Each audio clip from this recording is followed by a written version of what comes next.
Welcome to Dune Hoopla Part Two-pla. Two-pla! We are back to discuss the fantastic sequel to Dune that just came out this week. We're all excited for it. We talked about Dune Part 1 last week to get ready for this epic sci-fi adventure. And it's here. We all watched it. We all loved it. And now the Hoopla Crewpla got together once again to discuss the follow-up. One of the best sci-fi movies ever made. I keep saying that every time we have a new episode. I'm like, this is the best movie ever. To be fair, we just went through the Lord of the Rings trilogy. True. We followed up by that Madison, but yeah, very good fantasy realm. Without any further ado, let me introduce the wonderful members of the Crewpla here today to discuss Dune Part 2. We have, of course, not the Lore Master for this episode, so he's just a regular guy. He's just regular old Andy Smith joining us for a little chat. But am I a regular guy that can learn how to ride a fantastical great grandfather worm? Yes. I see it in you you. Thank you. It is written. Yeah, as it is written. Andy Smith here, connoisseur of many nerdy things, DC, Marvel, Lord of the Rings, Star Wars. I had a great time at the movies yesterday. This is what it is about. Like, just shocked walking out of that theater. I'm just glad that we're back to a place where we can watch movies of this caliber in an IMAX theater, just to get enveloped in this story. So it was so excited good. to talk about I was shocked walking into the theater when I saw it because there was somebody there in sandworm cosplay. He had like a tube on with the little sandworm mouth at the top and was just kind of walking around, flopping all over the place. It was a delightful way to start the movie. But of course, we have to introduce the real lore master for this episode, stealing the title from Andy, the official Hoopla Lore Master Chris Pio. Oh, hi. Didn't see you there. Was just catching up on the source material. Chris Pio here, temporary lore master. Usually that falls to Andy here. Very excited to be here to talk about Dune 2. And towards the end of the pod, I think we might have some time to talk a little bit how it relates to the original Frank Herbert novel. Some changes were made. So if you do want to listen to what those major changes were in this Dune Part 2 film, definitely stay towards the end because we're going to talk about that. If not, then go read the books for yourself because, boy, it is worthwhile. Because exactly on page 562, the line is different than the way they said it in the movie. I promise you there are some more significant changes than that I'm excited to tell you about. I'm very excited as well. But we do have a very special guest for this episode of the Hoopla podcast. For it is prophesized, it is foreseen that this man will join the Hoopla Crewpla and lead us to the holy lands of Hooplevin. That's right. Wow. It's Jake Laxer. I need some blue worm blood. Oh, my word. Who's got the worm blood? Anyone got the worm blood? I'll drink the worm blood. Jake Laxer here, lover of all things TV and movies. This film was absolutely masterful. Major congratulations to the entire cast for receiving their Oscars. Denis Villeneuve for also receiving his Oscar. And to the editing team for also receiving their Oscar. Early 2024 Oscar announcement. Prescience. He is seeing the future. Exactly. It's because I drank that blue warm blood. It is as is foretold. So absolutely enjoyed the hell out of this movie. It was a spectacle from start to finish, and I cannot wait for Dune Part 3 to come out. It's now in production, baby. Let's go. My God. I can't wait. Thank you all for tuning into this episode of the Hoopla podcast. Of course, we're talking about Dune this week, but next week we've got some special stuff coming and in the future months. So stay tuned. If someone wants to stay up to date, Chris, where can they find us? Everybody is talking Dune. Do not miss out on the conversation, including ours. If you'd like to stay up to date with the Hoopla podcast, you can follow us on X, Instagram, and now TikTok at Hoopla Podcasts. Go ahead and find us there. We've got some great little clips, good conversations going on social medias. And if you follow us on TikTok, you might get a little behind the scenes action, maybe some clips from the show, other things that the Hoopla Crewpla are up to out and about. So definitely stick with us at Hoopla Podcasts for all things fantasy, TV, movies, Dune, Dune 2, Dune 3 coming soon. It's just my like God. We might even talk about so everything. blessed. And lost in all of this. I mean, The Bad Batch, 4 episodes in, is Ooh. phenomenal. I know we're not here for that today, but Oh my God. we are just Should we be? blessed with sci-fi, right? So definitely stay up to date with us at Hoopla Podcasts. Beautiful. And if you want to help support the podcast and get yourself some sweet sweatshirts, cups, mugs, merchandise, Andy, where can they go for that? Head on down to Arrakis. I mean, what Oh. where should we go, Andy? Arrakis.com/hoopla.network.square.site. Almost. Hold on, yeah. give him the real link. Okay, I'll give you the real link. Hoopla That's Podcast Network.square.site. Hey, there is a great Hoopla Podcast official t-shirt that has a red color, another orange color that just looks similar to the cover of the Dune first book. You know, you're in the Dune mood. Come over and help out Hoopla Podcast with a nice new t-shirt, the official shirt. Yeah. Thank you. And tell your friends. Everybody saw this Tell movie, your of course. It was friends. fantastic. Tell your friends to come on over and join the Hoopla. And now let's dive in because it's time to discuss Dune Part 2. What an incredible movie. Picking up right where we left off with Paul Atreides joining the Fremen. Okay, Chris, don't So the biggest change they interrupt made me. from the book no, was... No. As You've been waiting. Nah. You've been waiting for that moment. Dude is sitting on the hot seat. He's ready to go. Someone's got a pan under this guy. as we catch back up with Paul Atreides as he's joining up with the Fremen and he's inching closer and closer to his destiny, to this fate that has been foretold.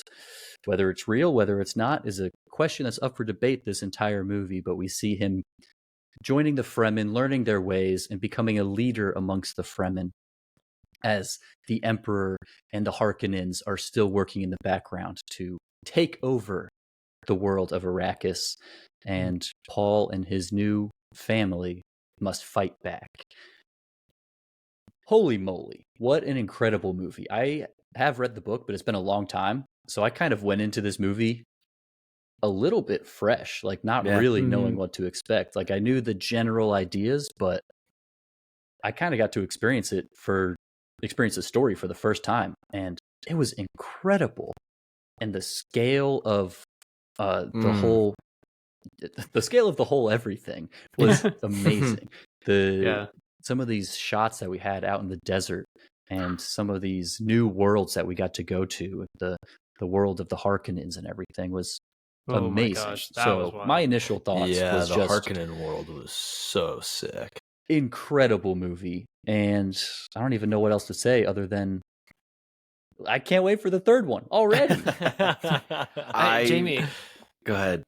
I was just going to say, if you looked at all the major parts of what makes a motion picture, this movie excelled at each one. Yeah. Cinematography excelled. Screenwriting, they adapted this incredibly well. Visual effects, acting, the direction, the entirety of this movie, it was a masterpiece. No movie's perfect, but this movie is, at least in the movies I've seen in theaters in the past 5 to 10 years, did any other movie achieve what this has?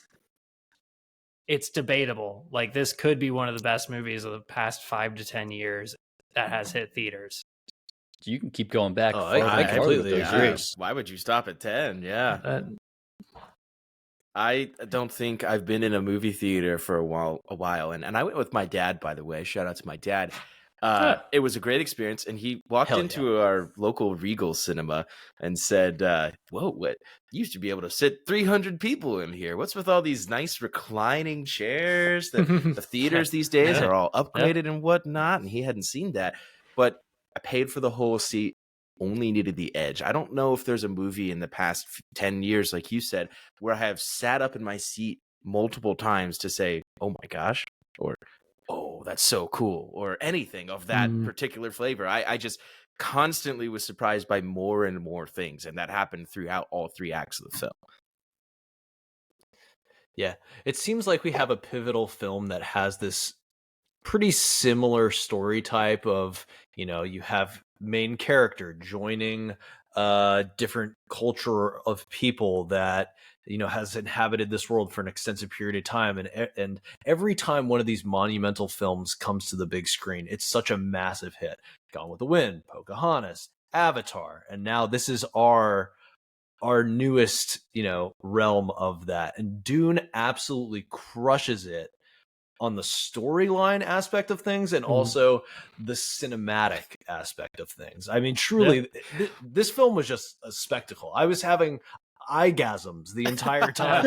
I just couldn't. The scenes were just all so beautiful. Like I just couldn't handle it the entire film. It was amazing. It's incredibly dense too, Jake. Like when I think back on this movie, I have to go see it another time, maybe another time in theaters. I agree. Because it was each scene, I kept thinking in my mind, wow, that is so beautiful. I can't believe that. And then the next scene, I would say the same thing and forgot what just happened, because every single moment is just incredibly well made. From the beginning of those guys floating up to the top of the cliffs to the very end with all the fun with Paul and Fade Rotha. Like just from the beginning to the end, just encapsulates everything that you could want from a sci-fi film, or just a film, right? Right. And I think honestly, that's what makes some of the best sci-fi films when it's science fiction based around an incredible story. Right. When you're not so focused on the CGI or for the effects, if everything just sort of falls into place under a sound foundation, you're going to have the best possible product. And Denis Villeneuve, he's an expert in this field. We talked about it last episode. Yeah. He's the best. He's on a hot streak. Yeah, he's one of my favorite things that he did in this movie, from just like a directing and cinematographical. The cinematographical of indubitably was when we would get a jump to a new scene where they're out on the desert. It would go from the dark scene indoors and then flash so bright in your eyes as we got to the desert scene that I'm in the theater and I'm like, oh, I'm closing my eyes and looking away. I remember twice that happened. The bright, hot sun of Arrakis blinding you as you enter the desert. And I just thought that contrast that we got there was so cool. Really brings you into the scene to get a little bit of a sense of what they're feeling out there in the desert. Fortunately, it was a nice, cool 65 degrees on my reclining, comfortable chair in the theater instead of 150 degrees on Arrakis. But that was just one small thing that I really liked. Yeah. That's why I didn't have to get up in the middle to go to the bathroom. You know, one thing that I thought that this film got very right visually, a lot of these more recent CGI spectacle films, there's something about each of the visuals, you know it's CGI. Like there's almost a tone to it that pops. And you're like, oh yeah, someone drew that up and it looks really cool. It's really bombastic. This was, you saw a sandworm, and that was CGI. That wasn't a visual effect. Right. What? Or it wasn't a real sandworm? It wasn't effect. Real? What? And you know what? But the tone, it brought it down, and it felt like it was actually a part of the landscape. Yeah. And it wasn't just, somebody drew something crazy up, and you just got to live in it. It once again, realism. Yeah. I don't know if that's really realism, but it felt like it was realism. Like just the way things were drawn. Well, I mean, they definitely spent a lot of resources ensuring that the quality of the CGI of the sandworms was top notch. That had to be a must. Like, there was maybe one thing in this film that I thought graphically wasn't the best, but the entire scene totally overshot that for me. No. I'm excited. You gotta say it. Say it now? I know what he's going to say, and I'm going to disagree walk with into him. a statement like that and leave early. Let me preface. I absolutely loved the gladiator scene. I knew that's what you were going to say. The gladiator scene with the Harkonnens. Okay. And, you know, Austin Butler as Fade Rotha is an absolute badass in this scene. The one thing that held me up on this was the audience. The audience did look a little fake to me in that moment, but other than that, that is the single flaw I have for this film, and I can completely overlook it. But all right, that's not bad. I thought you were going to just have it. overlooking that's that. Super fail, or that was super fair. Like, yeah, I didn't really now even the next notice. viewing, I'm going to look at the audience and I'm going to give you my response. In fact, maybe that's a good thing because I didn't even notice. It didn't jump out to me. So, Yeah, Jake, I'm also overlooking your point on this podcast. Great. Yeah, that's good. I need that. Yes, thank you. I thought that you were going to complain about the whole visual style of I loved Harkonnen it. planet. Yeah, that was very interesting. The decision. So what they did, and maybe you guys know this, but for the audience out there, is they filmed those outdoor scenes on the Harkonnens planet using infrared cameras. So sick. Wow. That planet in the lore has a black sun, and so it doesn't illuminate anything with any colors. So they don't just want to do like a black and white camera, because then you would still get you could tell where there is color and where there's not color. So instead they filmed with infrared cameras and completely eliminated any trace of color from the entire scene, giving it that weird, eerie feeling the whole time. I loved it. I thought it was just so unique. Almost, I didn't know whether it was like a flashback or it was something that just like defined Harkonnen culture, but it was brilliant cinematography. I mean, I thought it was just something entirely different and gave me Gladiator Russell Crowe vibes. Oh, yeah. Except a little bit more ominous, a little bit more eerie, kind of like you were saying, Jim. The Baron at the top just...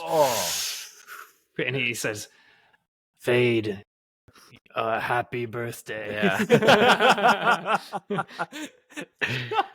So yeah, Gady Prime has that black sun, like you said, JB. I thought the stylistic choice, as soon as I saw it flip to that black and white, was beautiful. But then even the shy detail, Jamie, you said that all color was erased from the scene. Not all color. When we see Margot use her like lens thing or whatever type of technology she has, there's a slight amount of color to show like the HUD, the heads up display of you looking through like a binocular thing. So there is color within the technology, but I think keeping the color in the technology and having, the actual scene itself just be full black and white is primal symbolism. It's no color. This is raw brutality with no ferocity, color, no blood or anything. You can't see, danger with, symbolism of color. So keeping that color in with the technology in a sci-fi film where technology is kind of the quote enemy, I think that was an excellent choice on top of an already great choice.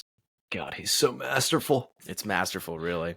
Incredible. But also, I want to see it again. But is there a better way to introduce the new villain of the movie than that type of scene? We already know what the Harkonnens are. We know that they're brutal. We know that they have some ferocity, but not the ferocity that this Harkonnen has. And that was just a really interesting artistic way to introduce a major character. Yeah, and going off of that, Andy, I mean, he has a deranged lineage. Literally, his uncle is gifting him death for his birthday when he should be... You're welcome. Right. Like the guy, I guess he escaped his inoculation of getting poisoned or, hallucinated, whatever. But regardless...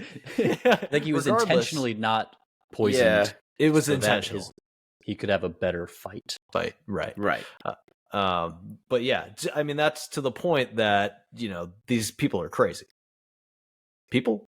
Aliens? Yeah, Humanoids? the gift was the shot at glory, Right. to put on a better fight, to make even more gladiator. But he could have died. He literally could have died. He could have, but which is crazy. I mean, the Bene Happy Gesserit were Death also Day. there testing him as well. So Oh, that's true. That is true. had to To be done see that way. Yeah, if he was capable of taking the throne. yeah. I love how we started off with Jake's gripe of the movie, and it immediately turned into actually he loves this sequence, love and it it so is much. incredible. Sequence. That just kind of shows you overall there aren't He that just many thinks the things. crowd wasn't You good. really have to dig Yeah. into to really point out things that that the audience doesn't like, and that's the reason that has a 97% on Rotten Tomatoes Right. after so good. 250 reviews. That's incredible for how Good maintenance. critics operate nowadays.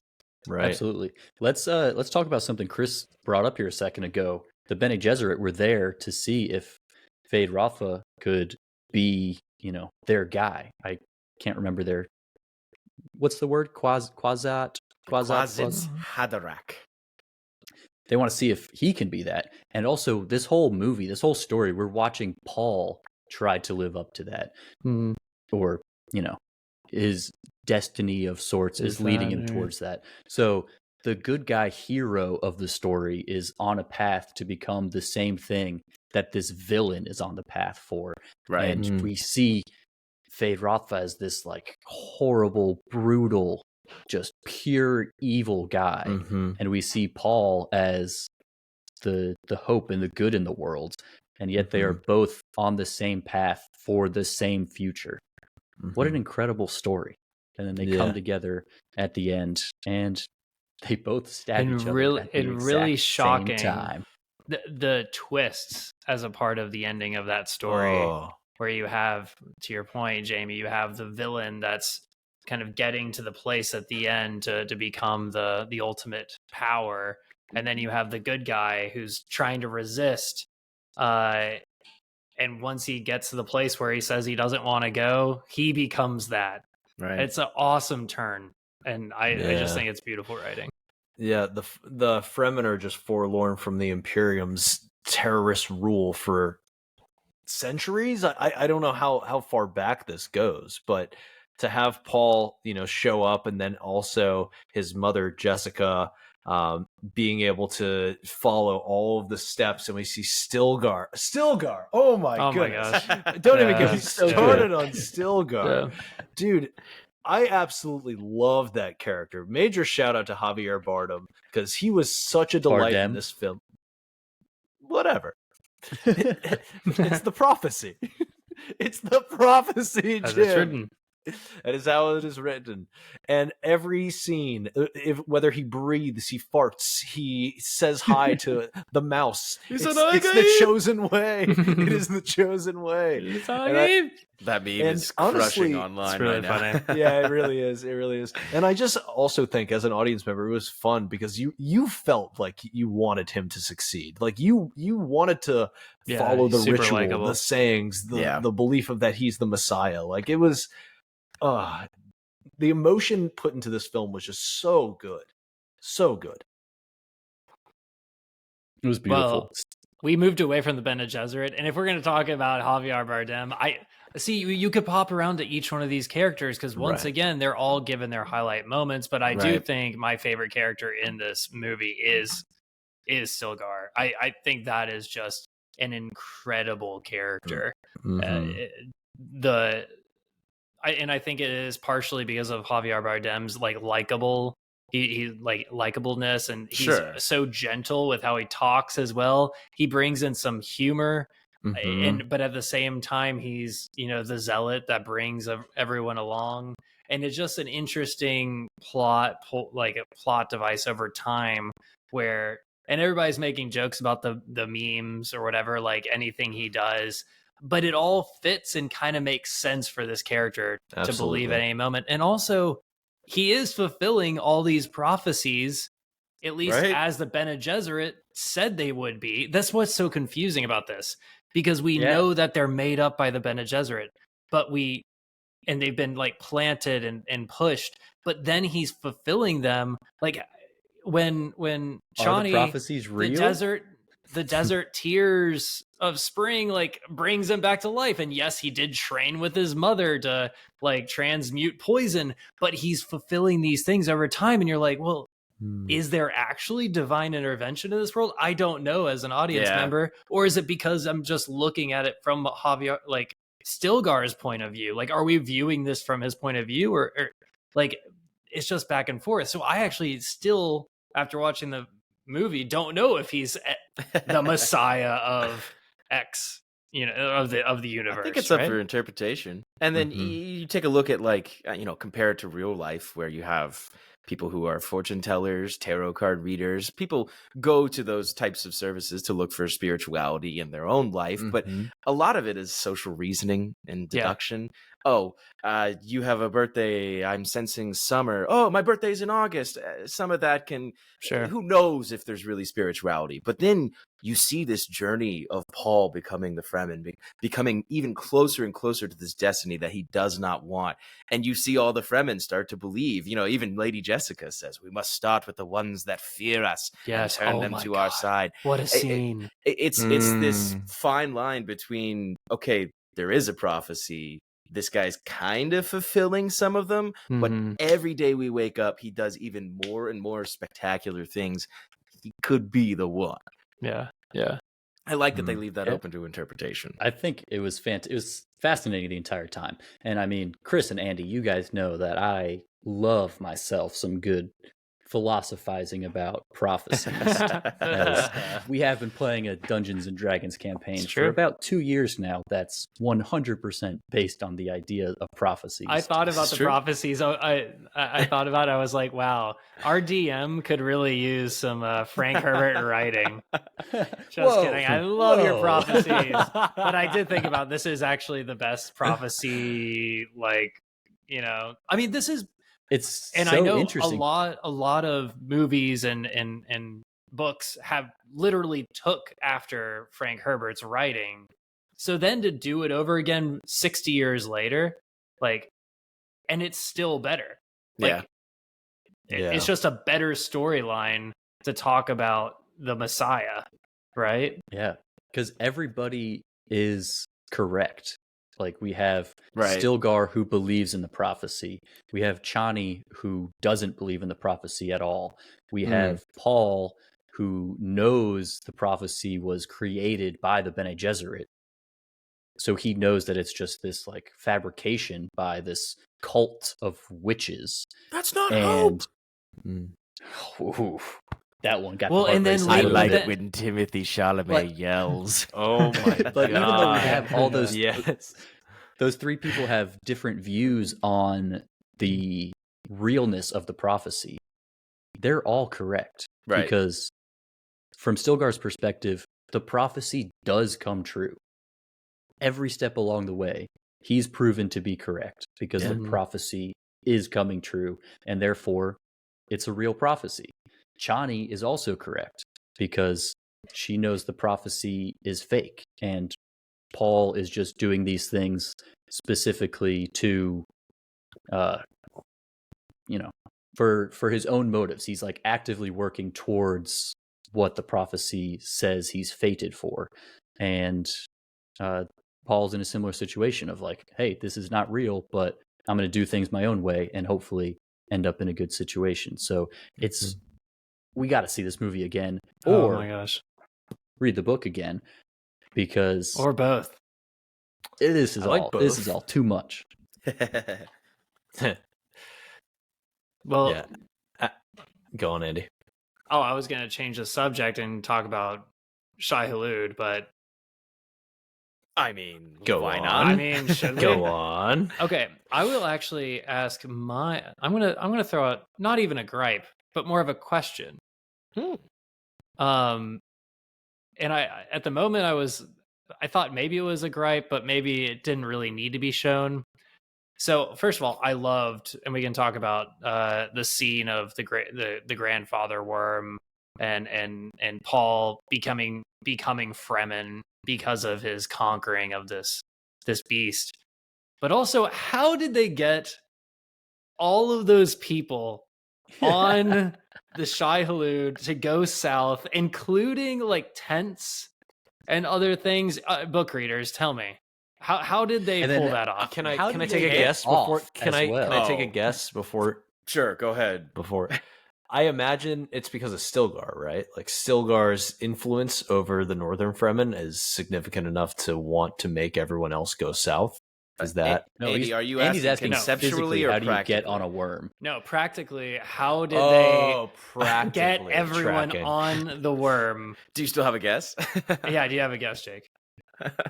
I mean, they would all have to jump at once, right? Like it would be a group worm jump. How did Lady Jessica in her tent that had little on the holders? palanquin? All right, Yeah, book readers. that looks like tell a us. cozy way to travel south. Just sitting would be. there inside. This does protected not from the sand. use one of my book tokens because I was simply provoked to answer the question. Unfortunately, this is going to be a short session. They don't explain it. Frank Herbert never really has ways of describing how they get on the worms with all of the supplies, people, everything like that. The hooks, the Yeah, the hooks what are are they called? awesome. The hooks are very much real. That's all in the book. But in terms of like mass migrations, that's never fully explained in his original novels. I think it's been explored further, especially when his son starts writing the books and Dune as a character in the movie starts becoming much more important in the books. But they don't really explain it. Oh well. Well, I mean, once again, Who It cares? was awesome. Who I'm- cares? Awesome. I'm gonna suspend my disbelief Yeah. of this world for just to see Lady Jessica. She's like, "Oh, that's a big storm," and he's like, "Don't worry, Shai-Hulud is strong." And then he closes the blinds, and then she just goes to sleep. I guess like it's just a great train ride. Yeah. Yeah, I think if there's a 500-foot long worm that swims through the desert, I don't think we have to question how people are on top of it, Yeah, right? I agree. I think Also, that's enough they suspension drink of their disbelief. own sweat. I mean, come on. Yeah. You gotta But- start with that if you're gonna start poking holes. But anyways, the way that we did see them get on the worm, that scene was shocking. Like Seeing Paul Yeah. waiting up there as the worm's coming in, and them Dude. saying, "That's a big one," which I thought was hilarious. Like the way that the Fremen talk back and forth Yeah. are really funny. That was just, I want that to be a ride at an amusement park. That'd be so sick. Hell yeah. Honestly, just give that that scene- everyone gets 2 hooks and when they're waiting in line, and you just get sand blasted They in just the face. blast That would be Yeah. so hype. And then you hold on for the ride. That would be so sick. The enormity of that scene, I know I mentioned Avatar earlier, but it is the exact same situation to Ruck Makto when Jake jumps on the giant dragon and then falls back and meeting up with the Na'vi. It's the same exact thing. Right. But it works so successfully as a storytelling device. And I'm glad they had the biggest possible worm in this scene for him to, make his presence. Jake, you also Yeah. mentioned Gone with the Wind earlier. I'm Yeah, curious was how you're not gonna expecting that. relate that to. Yeah, I mean, it's all these stories of different characters going into other factions and learning to love those other realms, and then they become, fighting for the other side that they never thought they would. Brother, And are you on Letterboxd? Because Wow. you could do some really unique things on Letterboxd. Well, if you remember from back in the first film, when Paul and Jessica were trying to escape the Harkonnen attack, they Right. went into this terrifying sandstorm. It was Of course. windy as hell, and then they Mhm. disappeared. So from the Harkonnens' perspective, they were gone with the wind. And I think that's where Jake was coming from. Oh, and he brought it back. Wow. And he Yes. brought it. Oh, Yep. Shai Halud! Andrew! Oh, thank you. For me, wow. You Well shouldn't done. have. Well done. I think it's time. And I don't know if Jake has one, but I would like to hear a golden gripe of the episode. If, Jake, you have a golden gripe. The only gripe that I had was the audience Just the CGI. I literally had nothing else to complain about this movie. It was that A amazing. gripe-free Wow. movie. I love it. Any other Yeah. gripes before we move on to whatever comes next? Or is this a is this gripe-free open episode to the all table? around? I feel like this would be a good opportunity for Chris to throw in a nugget in terms of, something he liked about the books that didn't necessarily make it to the big great screen. idea. Sure. Let's get it. Yeah. Nuggets. 6 count from Denver. Chick-fil-A with a side of Chick-fil-A sauce. I'm a little distracted. I'll be back. Let's talk one of my. So we reviewed Dune 1, Part 1, which was excellent, but there were things that I simply could not talk about with you all as non-book readers that I was hoping to see in book number 2 or in part number 2, and we saw a lot of those things, which is great. In terms of nuggets, I think one of the biggest ones that's floating around right now and that I agree with, there are 2 primary characters missing.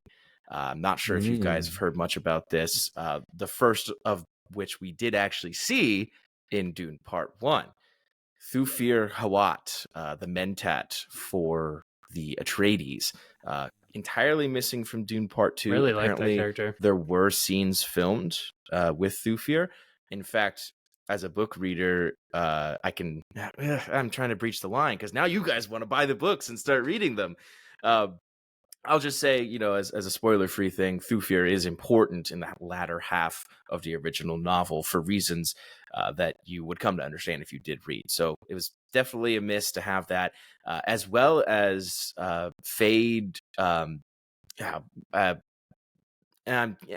these names, when we're on the Harkonnen planet, Gedi Prime, we see this other Bene Gesserit, Margot, come in and approach Fade Ratha to test him and do Was that she the thing. one that got pregnant from him? Correct. Got the pregnant, got the baby, reported back to the Bene Gesserit. Oh, it's a girl. And did the Gom Jabor test with Fade Ratha. She's actually married in the novel. And there's another character who was completely omitted. And some people are not terribly excited about that. They're more upset about Thufir Hawat being missing, which I kind of agree with. The other character is partially minor. But if we're going to talk gripes as a book reader, if you want me to throw in nuggets, Jake, that's one of the very few in terms of not necessarily changes to characters that do exist, but complete omissions. So we'll start the gripes and book differences with that. I think, unfortunately, we're missing 2 really important storylines there, one more than the other. But sure, it definitely hurts that we saw Thufir in the first film and did not see him in the second. Yeah, he was a total delight. You mentioned Lady Sudot, or no, you mentioned Lady Margot, played by Lee Sudot. Great actress. Loved seeing her in this movie. Was not expecting to see her. She was awesome in No Time to Die, James Bond. But yeah, that was cool to see her. Yeah. It's a great little short film. Can I? Short film, short scene. Short part. Who was also great to see in this movie was Paul's sister. Throughout the movie, we get those psychic conversations with his sister. And then we see a little bit of Anya Taylor-Joy showing up, surprising everybody in the theater. Yeah. A little tease for the next movie, I guess. I hope so. That was pretty fun. That was one of my favorite parts of the book was the sister. And I didn't know how they were going to do it in this movie, and I thought it was fantastic. I thought having her and Jessica have this constant dialogue. It seemed like Jessica was always in communication with her daughter. Right. Was such an interesting way to tell the story, and to have Aaliyah, I believe is the daughter's name. Yeah. Aaliyah, yeah. To just have this insane knowledge of the world already was very cool, and I can't wait to see what happens in the next part. The awakening scene where Jessica becomes the Reverend Mother and drinks the water of life the first time is bonkers. And they nailed it. Adaptation from the book. I mean, it is so cool to see her go through that transformation. The influx of a million different voices from times past. I mean, how could a brain possibly handle that? And then when the old Reverend Mother realizes, oh, I have these memories now, she's pregnant. that had never been done before in recorded Dune history. So the fact that the water of life was being transmuted into another body was something special. And gosh, they nailed it. That was such a cool scene. I think pointedly, the scene right before the migration takes place, where Paul and Jessica are talking, but Jessica is also repeating the words that Alia is saying from within her. The rhythmic timing and editing of that scene, I want to see that 5 more times. I want to see all of these things 5 more times, but that one in particular, just right at the beginning of the 3rd act, transitioning into the finale of this particular film, it is so cool to have that conversation about these 3 main players in the Dune universe from the Atreides house. So one thing that, going back and watching it a few more times at the theaters, which I'm sure all of us will do, the visions were so shocking visually that at different times I wasn't sure exactly what was happening. So I want to go back and really focus in to see what is taking place here and what types of futures are being kind of foretold. The one thing when you had Paul, at the Sandcrawler in Dune Part 1, and he's getting all this spice, like too much spice, and then he's seeing all these visions of some things that we saw in Dune Part 2, some things that actually weren't in Dune Part 2 but were alluded to. Like the same thing. Future. This was very much based on like that blue life water, as well as there was the blue life water, but then there was also the pregnancy and the the interactions between the mother and the daughter. Just once again, is this divine or is this not? That's another part that's pushed back to the audience to figure out what's happening here. Like, is the Bene Gesserit, are they divine in whatever way they are? But they're not really, because they've made up these stories. So you're getting different parts of like pieces of information, which is just interesting to watch. And seeing all the different visions that Paul has, like all the way back in the first movie, we see he has visions that come true, and we see that he has visions that don't come true. So that kind of gives us all of these weird flashing visions that we get. We know that they're not necessarily all going to come true. Some of them might. And the visions that we have seen that have come true that Paul had from the first movie, specifically the ones where he and Chani fall in love. He sees this beautiful blue-eyed girl to touch on that, walking on the sand dunes.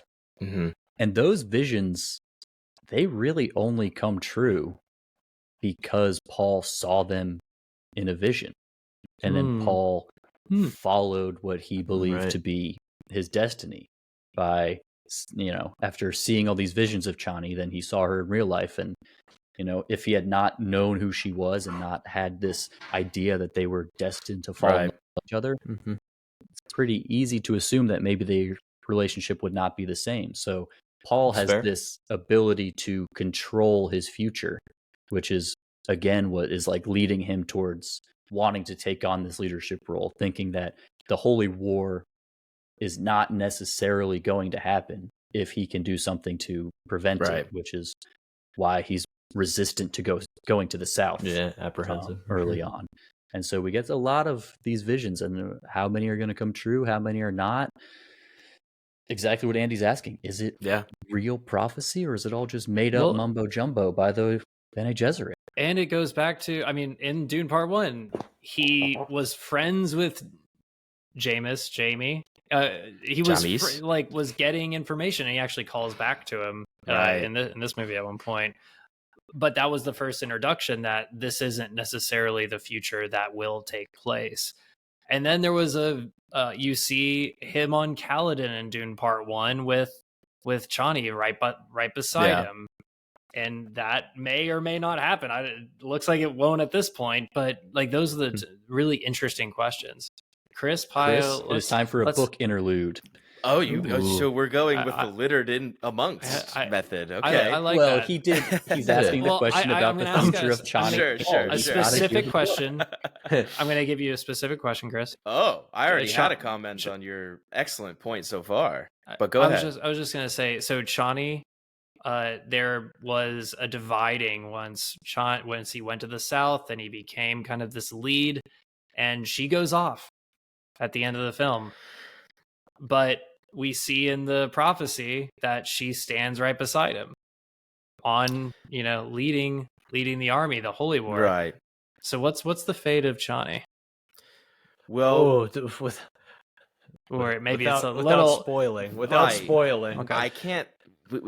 Even Jamie, if you remember much, towards the very end of the film or the book, I can't talk to you guys too much about it.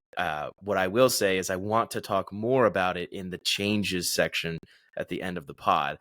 But I will tell you right now, Andrew, that fate is definitely different. Yeah.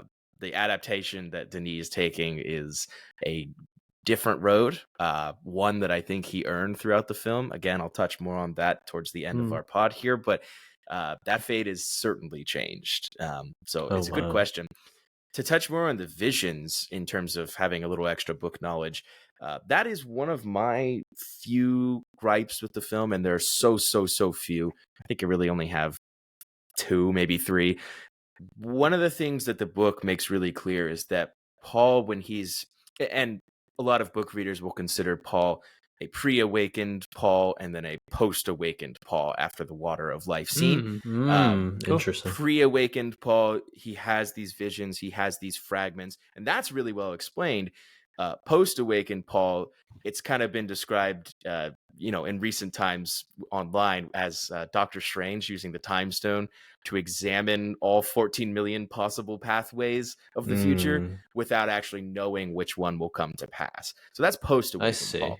Cool. The problem that I have, the small gripe, and there just simply wasn't time for this, but in the book, there are long sections of Paul going on these psychedelic spice trips, whether it is induced by himself actually consuming the spice like we do see in the film, or just naturally like we see in the first film where he gets that first influx during the miner scene, where the miner freight goes down, the worm comes, all that. These trips are completely missing from the film. Again, I think it's a fine choice. I would have liked to see maybe 1 or 2, maybe lasting 90 seconds or something like that. The biggest lack of payoff comes from when Paul wakes up from the water of life scene, where he's supposed to have his biggest trip into the universe, into the history and past of the Bene Gesserit, where, like you said, Andy, to your point, are these divine? Are these mystical? The book still doesn't tell you that, but it makes it seem more. It opens the way for you to assume there is some sort of divine mystical work at here, and this adaptation turns it more to a self-fulfilling prophecy rather than actual divine intervention. But it's a great point to bring up, because are these real visions? Is everything that he sees going to happen? Whereas, Jamie, your point, some of the things we saw as visions in Dune Part 1 did happen in Dune Part 2. Specifically, that scene where he's just chopping people up. He's got that cool suit of armor on. He's chopping people up in Dune Part 1. We see that exact scene in Dune Part 2, but it ends up being Chani. That's which very is cool. just such a cool callback and good Stabby. transposition. Yeah. So you're on the right path of thinking. We have to talk about Chani's fate later, though. Yeah. Speaking of Chani, I absolutely loved how they displayed their romantic relationship. Me too. It was not overdone, and it felt organic. It felt, they could have pushed that in a whole direction, Right? But they really allowed that to grow out of friendship and understanding and a welcoming into the world of Arrakis. And she became his confidant. She became his most trusted, loved advisor to this whole world. And it's all starts even when she's like monitoring him traversing the desert, and she instructs him how to walk through the sand, and that was a great scene. But yeah, I love, a lot of these romantic stories can be over the top, and they did a very good job of just keeping this very plainer. Well, and even with not that many sequences too, Jake, like it's there was still limited time that they had with the two of them individually speaking back and forth. But I think it was just the way that they sequenced the events, and you could just, it did feel natural. Like it was just over time. And there was, at one point, it seemed like there was a pretty long time jump. I don't know what it was, but they set it up in a way that felt natural, that now they're together and they've they've been battling against the oppressors together, and I thought that was a beautiful relationship. And that, I mean, the actual kiss sequence, them on the dune, and then when the camera went back and then the music crescendoed, Hans Zimmer's score was so good. Talking about another best part of this movie, right? That love scene was like more passionate and more meaningful than some recent like rom-coms, or like I always think about one of the worst kisses I've ever seen in Star Wars, or it was in Star Wars Episode 9. I just that's my worst thing that Disney has ever completely just missed the note on. But besides that, yes, that scene is just it's true. flawless. It's not a good scene. Speaking of Hans Zimmer, I think this is like best Hans Zimmer since Inception. And speaking of Star Wars, my God, Anakin Skywalker would hate this planet. Please go on, Jim. He would hate it so much. The chemistry between these characters is incredible. Also, you just said Anakin Skywalker. This is what Anakin Skywalker's turn should have been in Episode 3. Yes, is Paul Atreides. Oh, that's a connection. Interesting. Because like if Paul went dark, I think Paul just went dark. Yeah, but If it seemed to me, if you're saying that, Jake, I think you kind of missed the ship. Well, I'm saying during this film, yes, I'm tracking. There's resistance, and he's pushing back against it.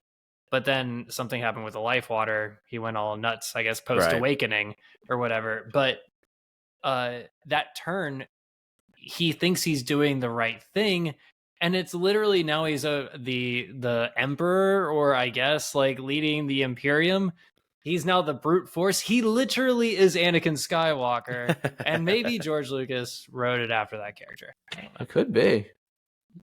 There's certainly some inspiration taken there. No need to apologize for that beautiful take. I was just mentioning how great the chemistry was between Paul and Chani, between Tim and Zendaya. Incredible chemistry. We call him Tim, right? Timmy.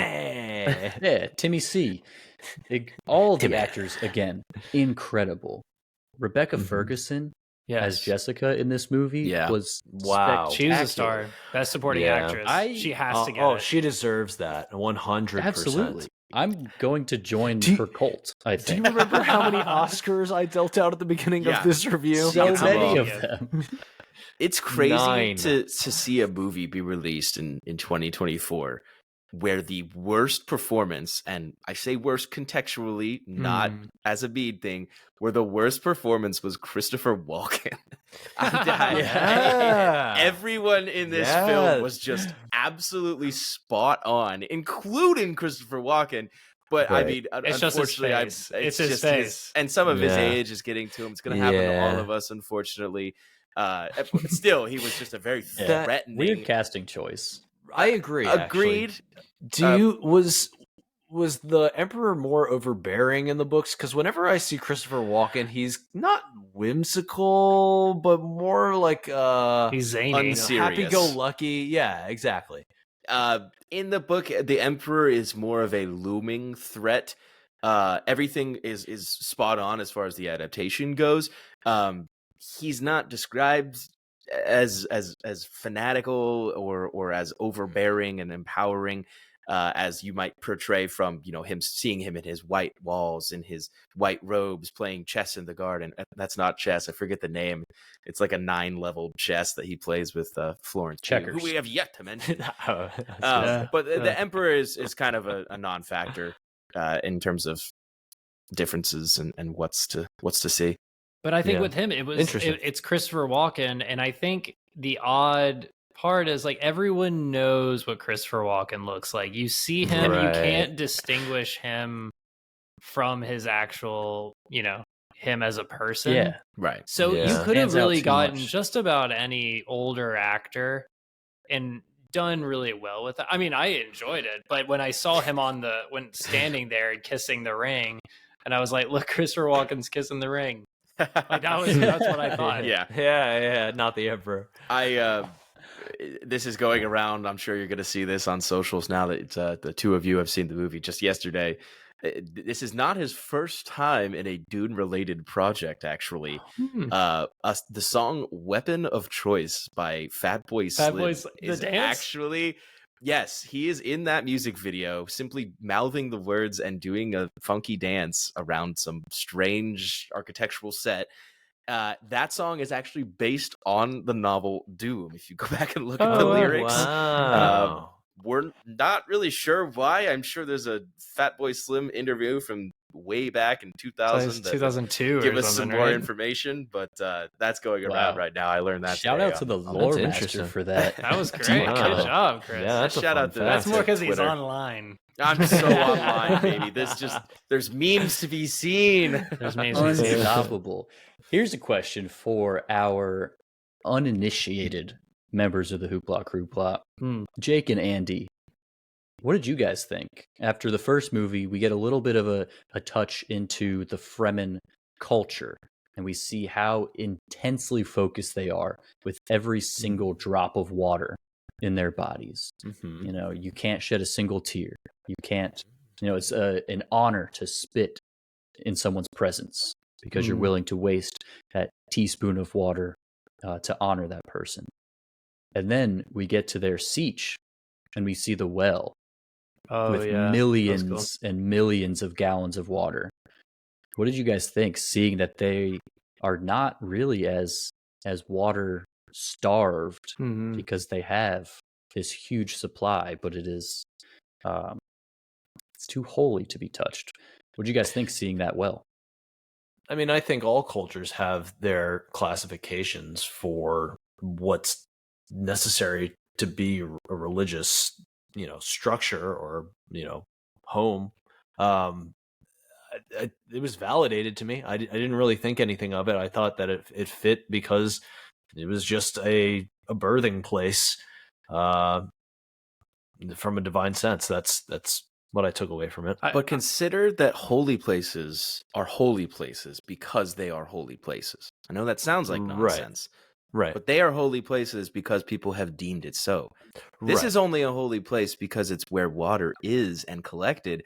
But this is different than in some old church or some famous castle. Sure. This could save their lives. That's actually really interesting. This is for the future of Arrakis.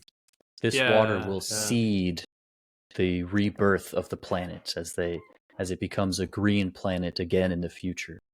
They Jake, will start with spur any changes in your analysis? Andy, do you have anything to add? I mean, I actually didn't realize that, Chris. So when I saw that scene, I saw them give the soul, like Jamie. I just keep calling him Jamie because I see Jamie right in front of me. Jamie's water. They placed it in this well.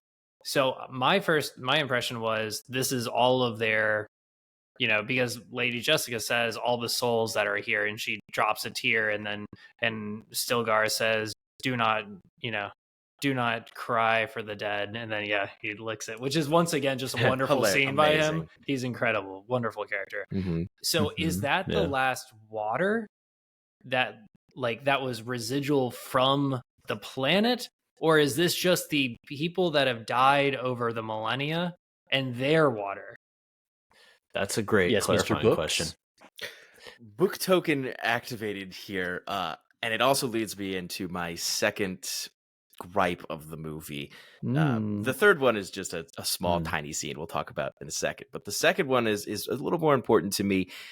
The sites of water are all consolidated into this one holy place, the Siege Tabor, in the movie adaptation.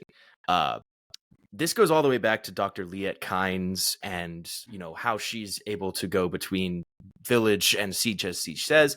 She's, you know, in the first film, we go into that almost looks like a science lab where a bunch of the terraforming, the greenery is growing. Lab, The holy sites where water is collected in all the different sieges are actually all over Arrakis.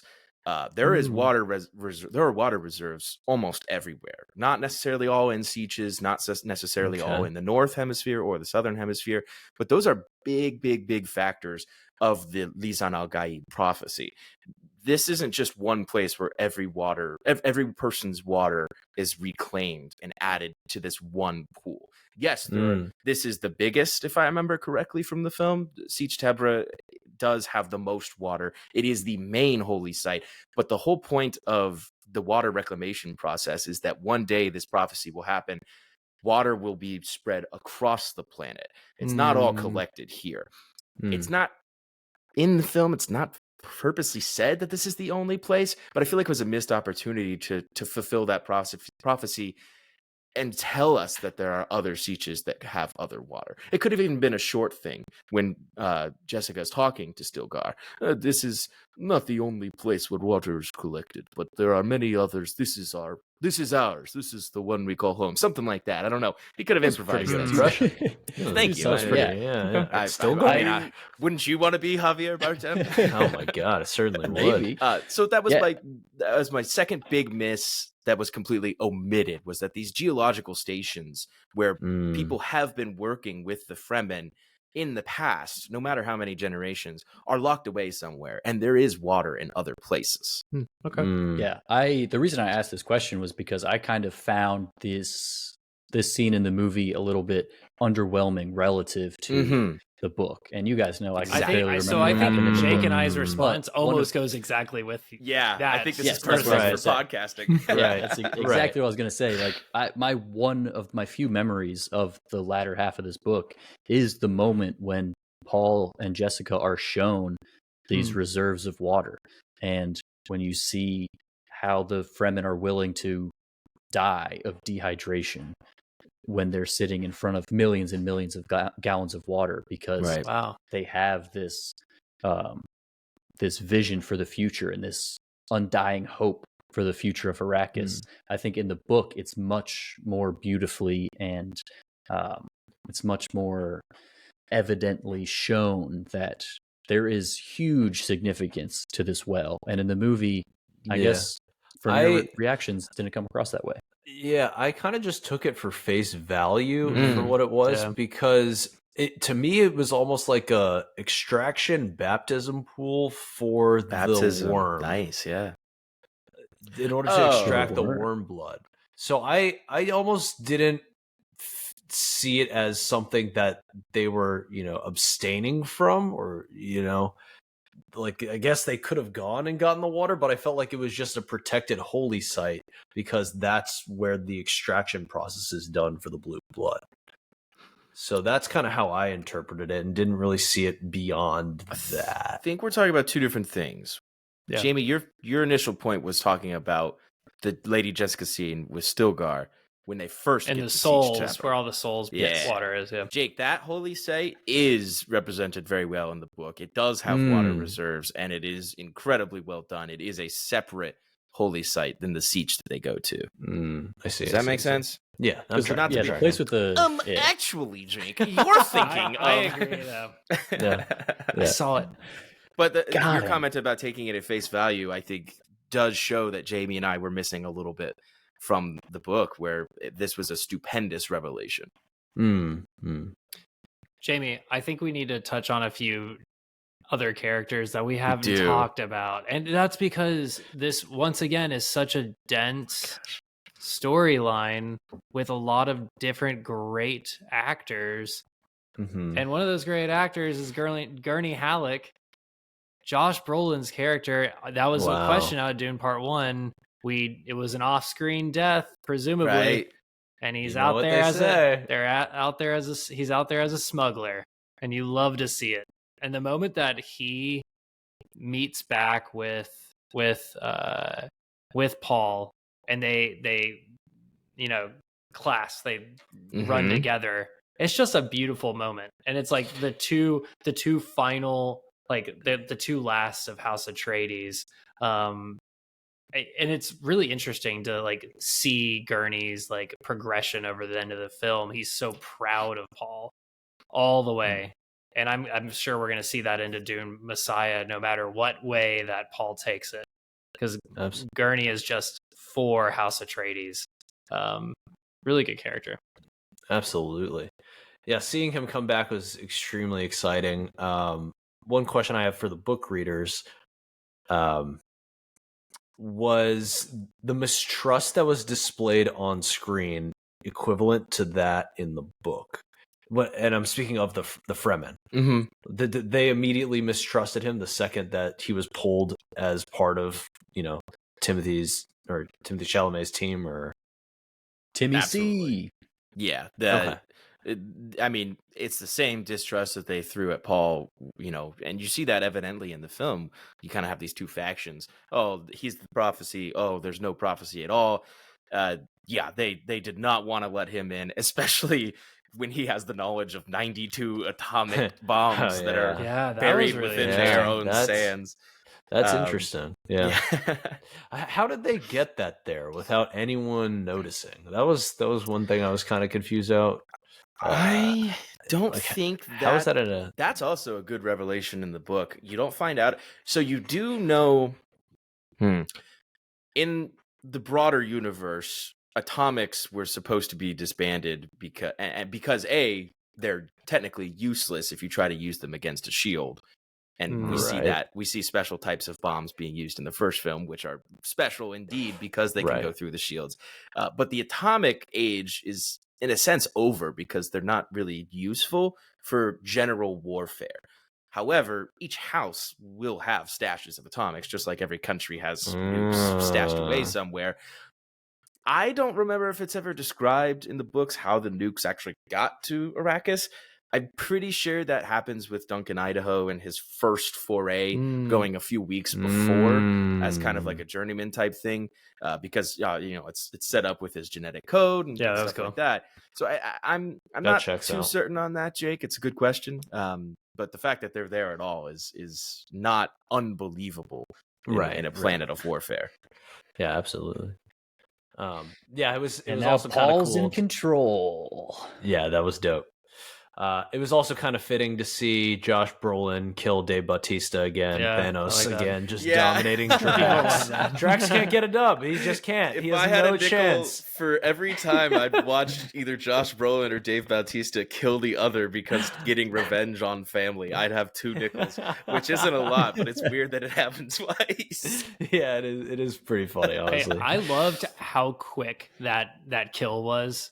Oh, yeah. Gurney Halleck's been thinking about this for weeks and weeks and weeks, and when he gets the opportunity, it's a 1-2, like 6 seconds, maybe 3 seconds, Bob, and it's no contest. Yeah, no contest. Right. But that leads us over to Raban. I like Dave Bautista in this. Like, absolutely, he's kind of oafy, but at the same time, he's so intentional with what he does, and he does have like some of the good qualities of a Harkonnen, but he's just not. He doesn't have it all there to really put it all together to be brains to be like Rafa, or wait, no, his name's Rafa. Fade. Yes, Fade. Yeah, the Dave Bautista's character was just flawless start to finish in this second part. One of my misses from the first one, and we talked about it last week on the pod, was that the Raban character was more vicious than what am I trying to say? I described him in the books as a Tom and Jerry type character, where he has these schemes and things never really work out. In the first part of the film, in Dune Part 1, we see him just lobbing heads off of prisoners of wars, just doing everything his uncle tells him to do. And he still wants to do that in this Dune Part 2 movie. But they absolutely nailed his downfall, and I think personified him even better as the character in relation to the book, because he is that kind of like, all right, I'm going to do this, this, and this. And I was foiled yet again. How did it happen? Back to the drawing books. And that happens very, very, very often in this film. I think there's 4 or 5 scenes where he tries to get into the situation. The first one is awesome. It's classic Robin, where he comes in and just, hey, where are these rats. Yeah, and he just that's breaks cool. the head of someone right there. Yeah. Everyone's so scared of him, and that's part of being a Harkonnen is the fear. But then they also nail even more in this second part. They nail him as a kind of foolish, can't win them all type of guy, and of course it just paves the way for Fade Routha and Austin Butler's maniacal performance coming in. Oh my gosh. He's terrifying. Deranged for sure. Oh, 100%. Just out here slicing throats without even Oh my looking. god, that was the very first scene. He does this, puts his tongue out, touches his tongue with the blade, and then immediately kills the lady next to him. And says, not sharp enough, right here at the tip. Oh, it's just absolutely brilliant. This is completely off tangent, but I saw one of my favorite tweets I've seen in the past few days. However bald you think Austin Butler could be in the trailer, he's even balder in IMAX. I encourage you to go see this film in IMAX. He can only get balder. Oh my god, it's great. Fade Routha has descriptive hair in the book, and this is just a choice that they made. Oh, really? Yeah. Yeah. I like it. Be bald. Oh yeah, absolutely. Especially with so- the black and white. And So do you think Austin Butler did a better job, or did Sting do a better job in the 80s version of this film? I feel Austin like Butler, I kind of want to absolutely. just go back and just see what the Sting version was like. But yeah. Well, we're watching the 1984 version, David Lynch, for our Patreon, right? Oh, of course we Oh, are. that's right. Sign up, Absolutely. patreon.com/Hoopla. Blah. You're going to have to guess 9 on how O's. many vowels there are. So I think it's time for us to dive into Chris's book section. I know we've talked a little bit about the book, but do you have any more specific things that you want to talk about that you... Oh, he's ready. Oh, he's brushing the dust off. He's brushing the sand off. So, my. during our... Oh, gosh, let me clip it real quick. This is going to be dense.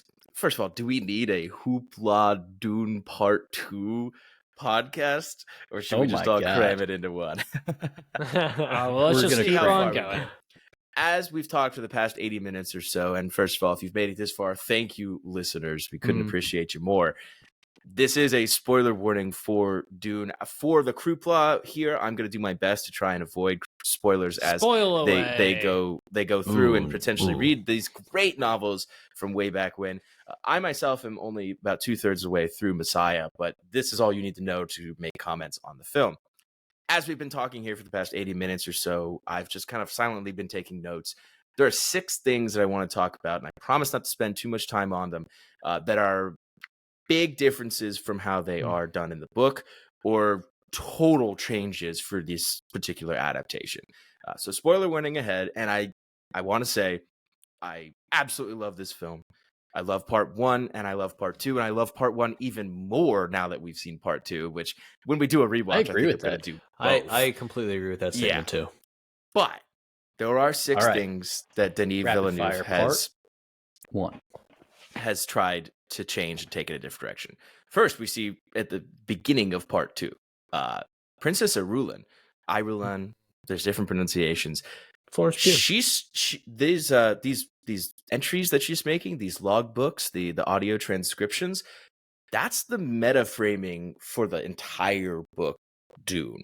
You see excerpts from her descriptor logs all the way through Dune. JB, if you open up page 1, I'm sure you can show us a Princess That's Irulan. what those are. Right there, baby. Okay. So we are Princess hearing Irulan. the story of She's Dune. like the narrator. In a way, she is the narrator. That's not so much a change I disliked or anything. It's just a lot of people were wondering, if you're going to put her in part 2 of the movie, why wouldn't you put her in part 1 as well? Totally fine with me. Doesn't change too much. The second one, Fade Routha, is also introduced pretty early on in the book as the whole counterpart to Paul. Some people are saying it was a missed opportunity to not have him in the part 1. But Jake, I reference your point from our review of part 1, where I think it was already too convoluted. You've got all these great houses. There's so much exposition to jump into a story Absolutely. like this, that introducing a counter point to Paul would have just made things all the more confusing. So completely agreed. It's a big change, but Jake, I reference you, and I thank you for pointing that out last week, because it definitely made me forget about this in a way that didn't matter so much. We start to move into some more bigger changes as we move into the final four here. Number one, Stilgar, as great a character as he is, he and the camp after the awakening scenes start talking about the fundamentalists in the South. The word fundamentalists is never actually in the novel. There are descriptors of Fremen that believe in the prophecy more aggressively and are working towards that goal in the South. But the way that they talk about the fundamentalists before you see like a them, tribe. it is. It's almost like a different tribe. That's what I took it as, a tribe faction. It makes the Fremen seem more divided than they are in the film, when really they are all trying to work towards one goal of a happy Arrakis living in attunement with the desert. So I didn't like the way they were talking about it. Once we got south in the film, I loved everything that they portrayed about it. The scene where they get extracted the blue from the sandworm is directly from the book. Just so cool once we got there. But that threw me off guard a little bit in the middle of the first act, or the second act. Major changes coming up now here. Man, no, I don't want to talk about this one. I already know it. What is it? Is it the little baby? The little baby in the stomach? Okay, so can I give you? I saw a picture, and just because I know some older sci-fi films, I remember there was supposed to be a little girl, a little creepy girl with a knife, and I was waiting the whole movie. I was like, when is that? When is that gonna happen? When's the little baby with the knife gonna show up? That's a great point. In the novel and other adaptations, like you've seen, Andrew, Alia is actually born near after the Water of Life scene for Lady Jessica. That is one of the two big changes that book readers are talking about right now. This is just Denis' approach to the Alia character. Obviously, we see a vision featuring Anya Taylor-Joy, which is really cool. Hopefully, we get her for Dune Messiah, because Alia does end up being a rather important character. But the funny thing about this adaptation... insane. Sorry to interrupt, but it would be insane for Anya Taylor-Joy to show up for 14 seconds and then not be in Dune Messiah. This is true. This is true. Yeah, she'll definitely be there. Scheduling conflicts, these Hollywood elites, who knows? But yes, I feel like she's a passion project person. She'll definitely want to be a part of it. She is born fully with the visions that Jessica has, the knowledge of the universe. She is a super baby that comes out the womb, half grown, half adult, half still kind of a mutant baby. The description is very strange. I encourage you to at least go find the excerpt in the book. I'm like, maybe you can find a video to explain it. The biggest part of that individual change is that she actually kills the Baron. That's where you're getting the knife from. So she is born into this world knowing all the memories of Jessica and Paul, knowing the Atreides tragedy that has occurred God knows how many few days ago, how many few weeks. She gets so mad and fed up with everything that she's actually the one that kills the Baron. So that's a big change in this adaptation. I think for the Paul character and Denis Dune, it absolutely fits 100%. I agree. Wouldn't change a thing. This is simply an adaptation. So people need to understand that it's not always going to be exactly what happens. And if you earn it the way that Denis Villeneuve and the rest of the cast and writing crew have, I think that makes sense. Concur. The last one I want to talk about is Chani. Before we get there, one more change was different from the book. One more that was actually very in tune with the book before we get to the final change. The end battle scene. Did any of you feel like it was maybe a bit rushed in the third act? Oh no, I loved it. You loved it? I thought it was extremely well designed. Okay. So you're talking about the attack on the Emperor's ship. As soon as assault. the nukes are launched. Yeah. I thought it was quick, but I just thought it was an artistic choice. Like, did we need to see it? I'm glad you said that. And I kind of forced your hand on it, but sure. In the book, that scene is also very rushed as well. If you go back and read, the last 40 pages or so, this is a quick domination. The Harkonnen stand absolutely no chance in that city of Arakeen, and I feel like they absolutely nailed it. I saw some people complaining that scene was very rushed, especially for we're just the used to finale long of a film. endings and action Right. sequences, but did we need 100%. that? Yeah. So if this point was going to make more sense if one of you actually felt that it was rushed, I was kind of fishing, but we'll It's move like, on. Oh, you're wrong, nerd. We'll move on. I did think about it. I did think that was pretty quick. It is quick because it's supposed to be. It is no contest. That is the the desert power of the Fremen, and they made that apparent. The last one, we gotta talk about Chani. And I'm gonna start this by saying, in the film, how cool is it that Zendaya's last line is like somewhere way back when she has the outburst when Paul is delivering his big speech and telling the prophecies and futures of everyone. This is how they enslave us. That's her last line. The rest of the movie, she's in all those scenes. She fights for Paul. She goes into the throne room at the very end. But good call out. Everything that Zendaya expresses is with her face, her eyes, her scowl, her disapproval of what Paul is about to become. Oh my goodness, it is just Fantastic face masterpiece. I mentioned in the first part 1 we review how faces were so important, and that is doubly important in this film. And props to Zendaya and the Chani character. Andrew, we want to talk about fate.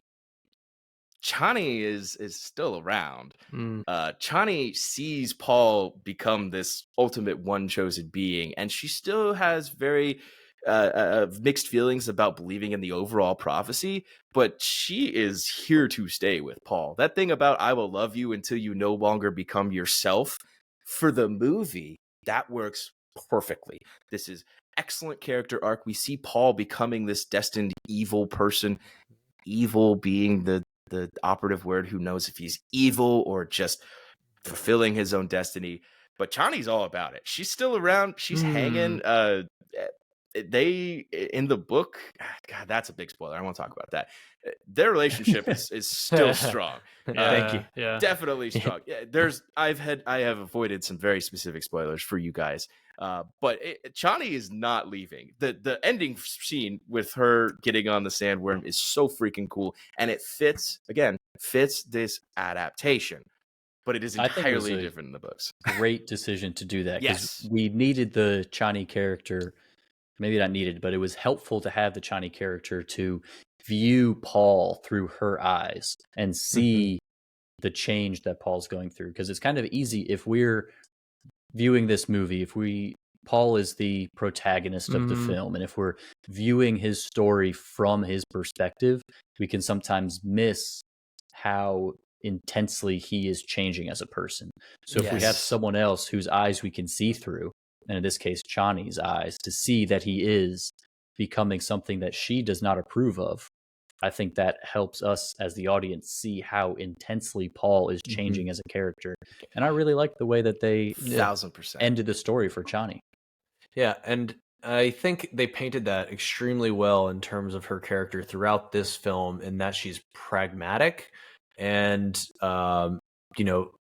she is never gonna work towards something that's outside the interests of like her people. She's very well-grounded character, and that's a great contrast for this, for what Paul's becoming. I guess my question for you, Chris and Jamie, with knowing at least what begins happening in the next book, once you cut a line, things start, like, how do you mend that if it's such a steep departure?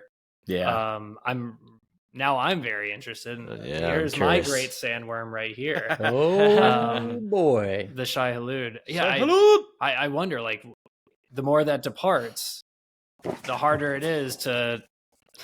Oh, is that a Shai Hulud as well? That was a Shai Hulud. Was that flying at me? Was that what there's a hunter mosquito assassin? Yeah. Oh yeah, it's a hunter seeker. I'm just playing some Fruit Ninja. Excuse me. Anyways, you get my point. Yeah, it's going to be very interesting to see. And now we have Paul has taken the hand of Princess Irulan, and Chani is obviously not happy about that. That scene, I felt terrible for her character. Yeah. Oh, that there was a killed lot me. of emotional connection you have with her during that. I'm glad it did, yeah, because now go read the book and realize that she's like, all right, I get it. It's politics. I'm still here with you. I love you. Yeah, because Well, that is that is definitely a not how lot I different. perceived it, and that is definitely not Very how it is perceived. All right, and spoilers. Thank you for letting me And have my spoilers. segment. Hopefully, you no, you learned did a little great. bit of something. Jamie, Round of applause for the lore master. I know Round of applause for the lore master. we're getting towards the end of the pod, but I have my 2 favorite scenes we haven't talked about yet. Let's do it. That's why we saved this section called Andy's 2 favorite scenes for this very moment. Andy's A+. All right, I'm And going A-. to. I'm not going to declare it my favorite scene in sci-fi fantasy of all time. Okay, you're But not. I am going to name it my second favorite scene in sci-fi fantasy, right after the throne room sequence, when Paul is at the. I was about to say Southern Water Tribe. I just watched Last Airbender. When Paul, when Paul is down, he makes his way to the south, and he charges in to the gathering. Timothy Chalamet. This is a part of him as an actor that I've never seen before, and I already think he's a superstar.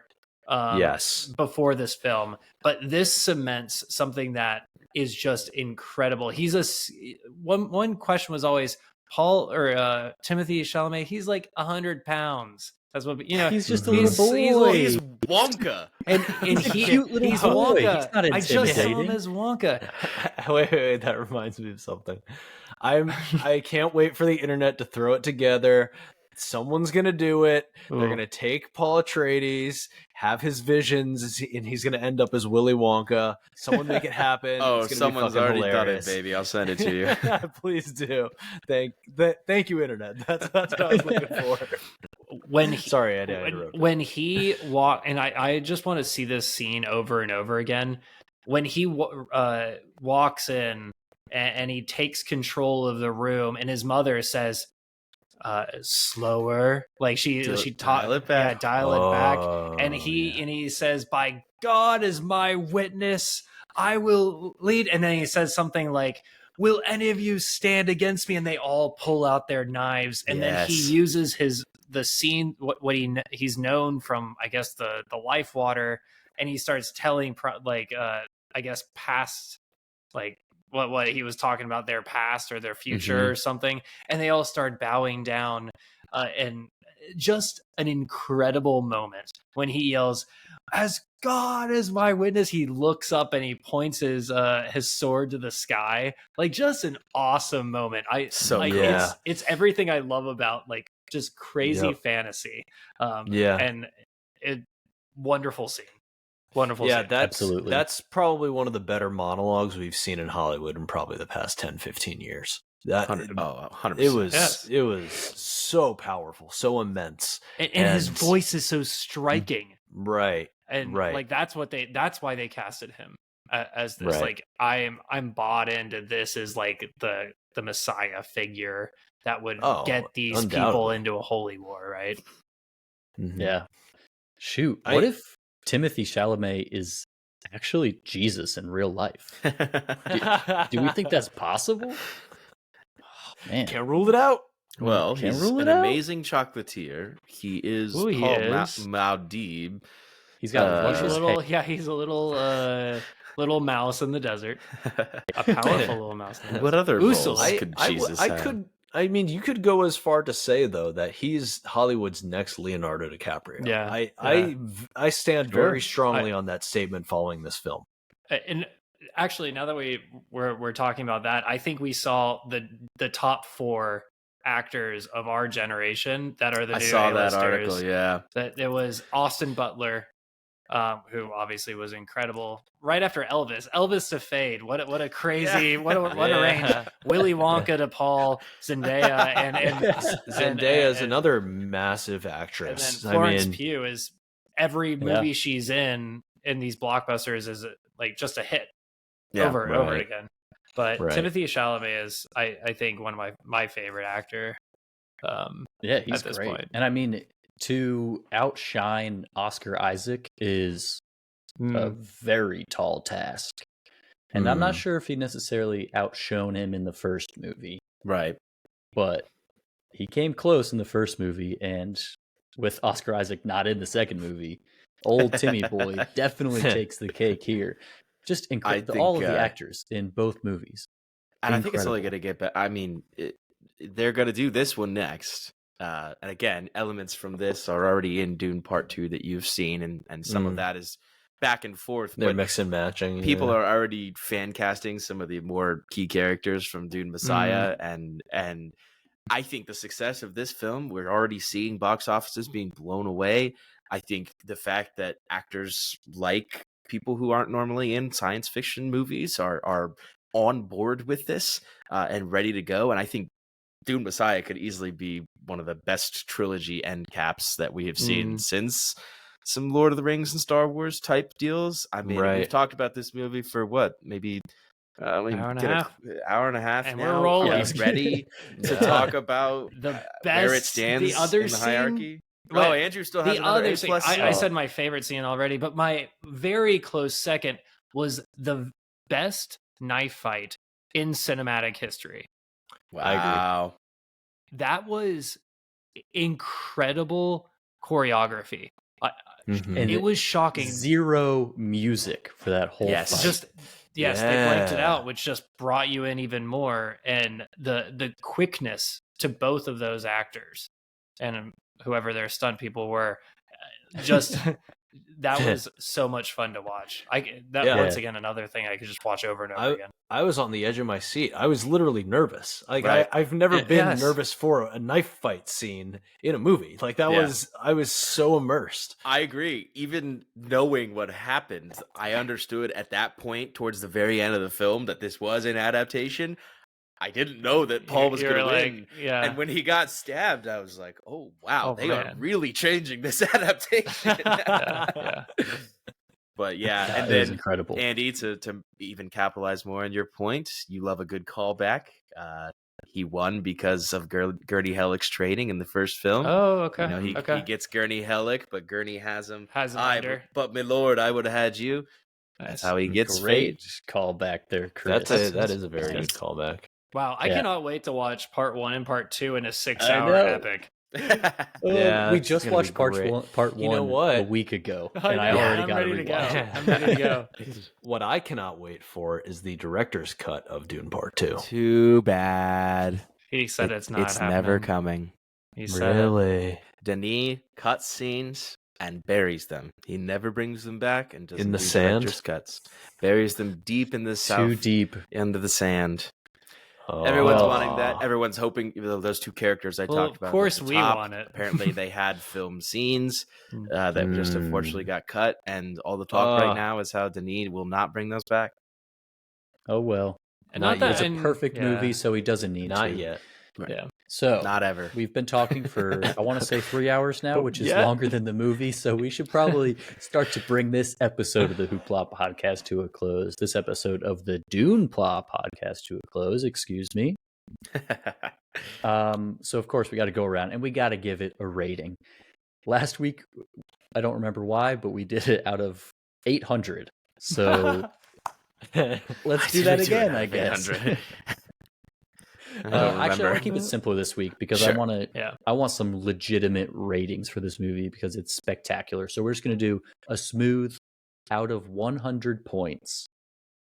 How'd you guys feel about this movie? And if there's one final thing that you want to tell us that you loved, I'll allow that as well. Jake, what'd you think? 100. Absolutely. Oh Absolutely. My God. I love. Think it's a perfect film. I think it's a perfect film. I think it's this is now the staple.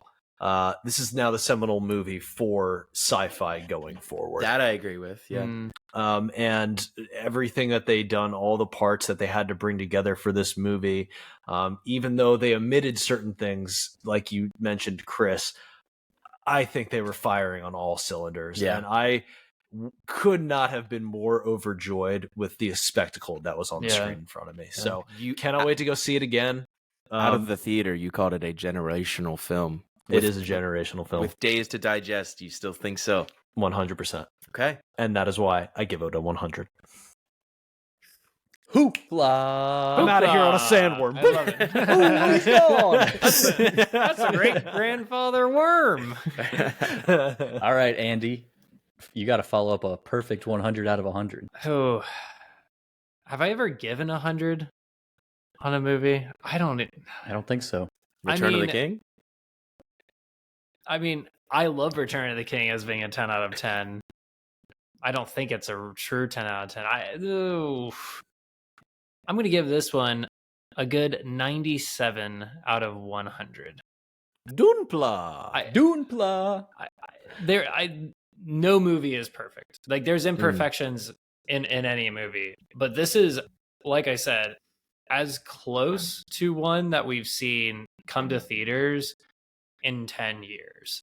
Mm-hmm. Like, it was just a joy to go back to a theater and watch a movie that was an experiential event. Like, yeah, that's what cinema is supposed to be. I feel like there's been a lack of those types of movies that everyone's just excited to go back to. And I already said it. The main 5 areas of filmmaking were just masterfully done.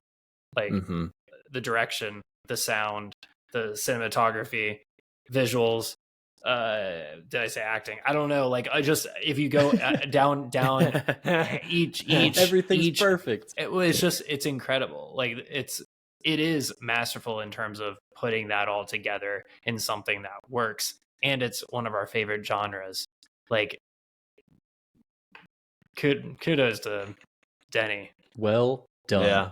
Hoopla.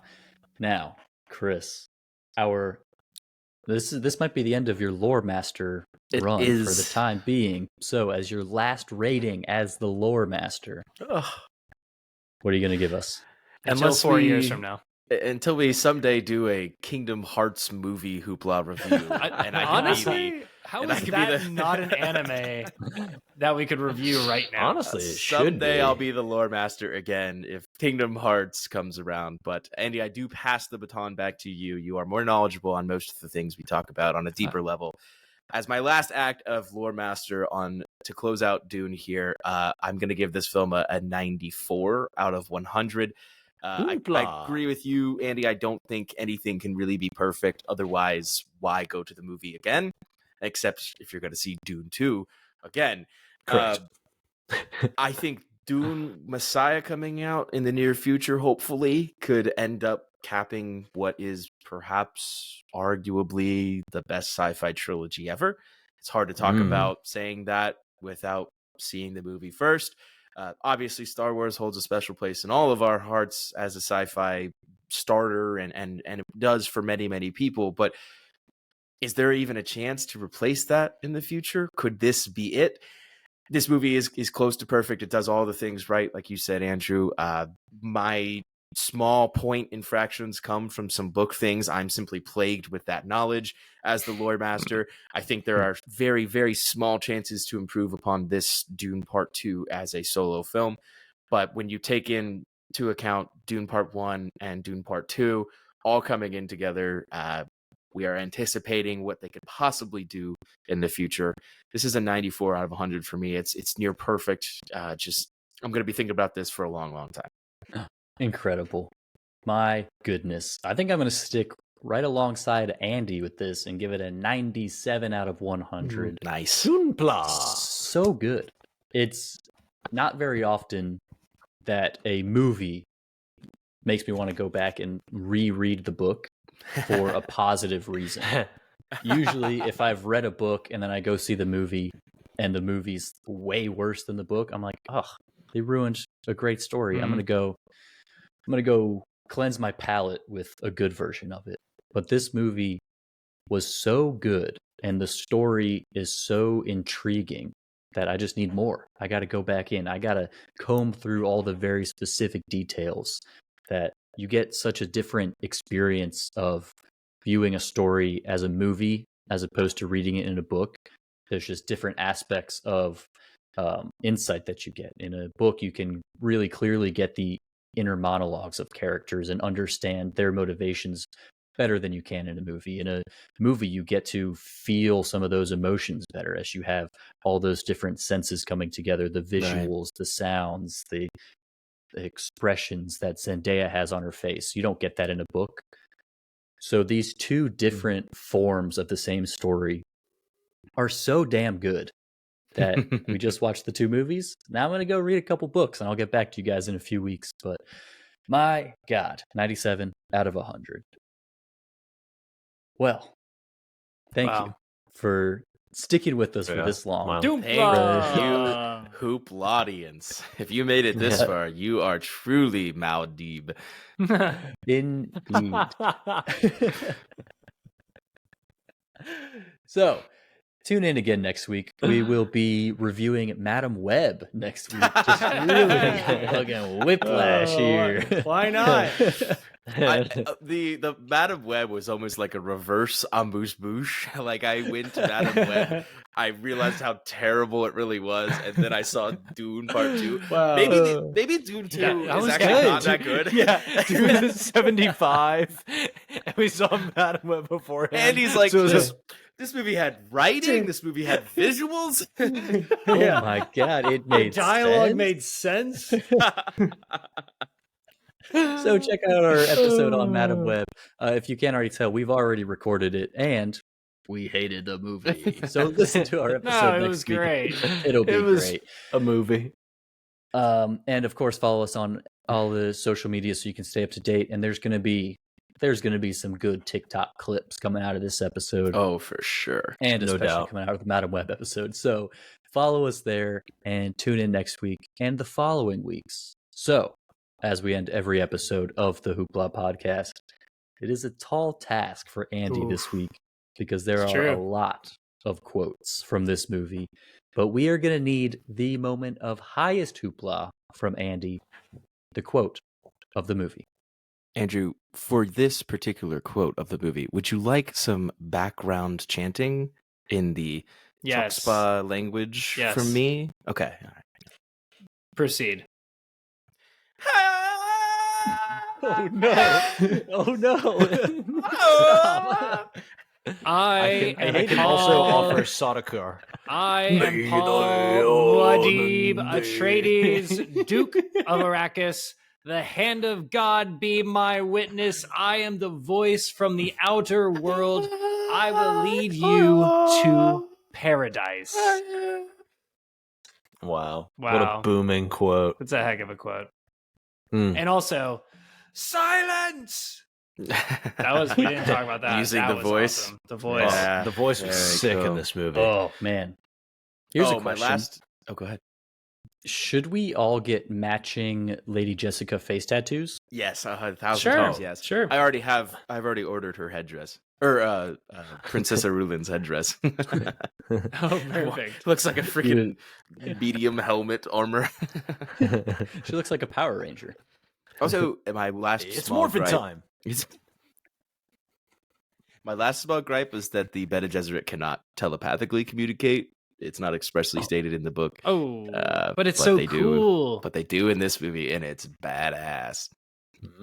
I think I'm gonna for my next cosplay, it's gonna be a Stellan Skarsgård's Baron character. Yeah, Barely talked about him. He kind of took a back seat here. Yeah, he got that right. We didn't really talk about him just getting wiped out as Fade just like looking across and saying, "I'm about to be Baron." That was pretty cool.